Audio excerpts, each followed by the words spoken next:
దేశంలో ఎవరికీ లేని రికార్డుని ప్రధాని మోదీ సొంతం చేసుకున్నారు. ఉమ్మడి ముంబై రాష్ట్రంలో ఒక సామాన్య కుటుంబంలో 5గురు తోబుట్టువుల మధ్య 3వ వారిగా జన్మించిన మోదీ ఈ రోజున ప్రపంచ దిగ్గజ నేత అయ్యారు.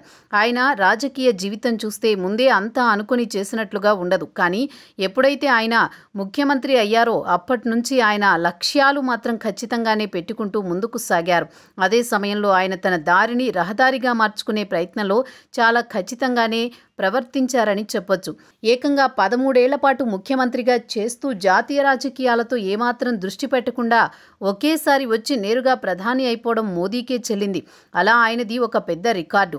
అంతేకాదు ప్రధానిగా ఏకంగా 11 ఏళ్ల పాటు దేశానికి నిరంతరాయంగా 3 దఫాలుగా సేవ చేస్తూ మరింత కాలం తానే ప్రధాని అని చాటి చెప్పే సత్తా మాత్రం మోదీదే అని చెప్పాలి. మోదీ చూపు నిశ్చితంగా ఉంటుంది. అందులోనే ఆయన లక్ష్యం కనిపిస్తుంది. ఆయన సంకల్పం బహు గట్టిది. దానిని సాధించే క్రమంలో ఆయన మరే వేటిని పట్టించుకోరు అంటారు. ఇక గుజరాత్లో చూస్తే సీనియర్ నేత దిగ్గజ ముఖ్యమంత్రి చిమన్ భాయ్ పటేల్ని దించి మోదీకి ఛాన్స్ ఇచ్చినప్పుడు బీజేపీ పెద్దలు వాజ్పేయి, అద్వానీ కొంత ఆలోచించారని అప్పట్లో ప్రచారం సాగింది. చట్టసభలకు అంతకుముందు ఎన్నడూ ఎగ్గని మంత్రిగా కూడా చేయని మోదీకి ఇంతటి బాధ్యతలు అప్పగిస్తే చేయగలరా అని వారు అనుమానం వ్యక్తం చేశారు.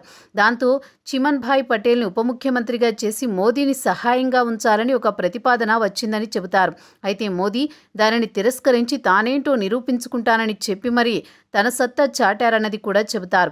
అంతేకాదు తాను ఇంతటి వాణ్ణి కావడానికి కారణమైన ఎల్కే అద్వానీ మోదీకి అన్ని విధాలుగా గురువు. అయితే మోదీకి ఆ గురుభావం ఎప్పుడూ ఉంది. కానీ అదే సమయంలో అద్వానీ విషయంలో గురు నమస్కారం మాత్రమే చేసి ఊరుకున్నారు. అద్వానీని రాష్ట్రపతిగా చేసి ఉండాల్సింది అని బీజేపీలోనూ బయట అనేక మంది అనుకున్నా మోదీ మాత్రం అలా చేయలేదంటారు.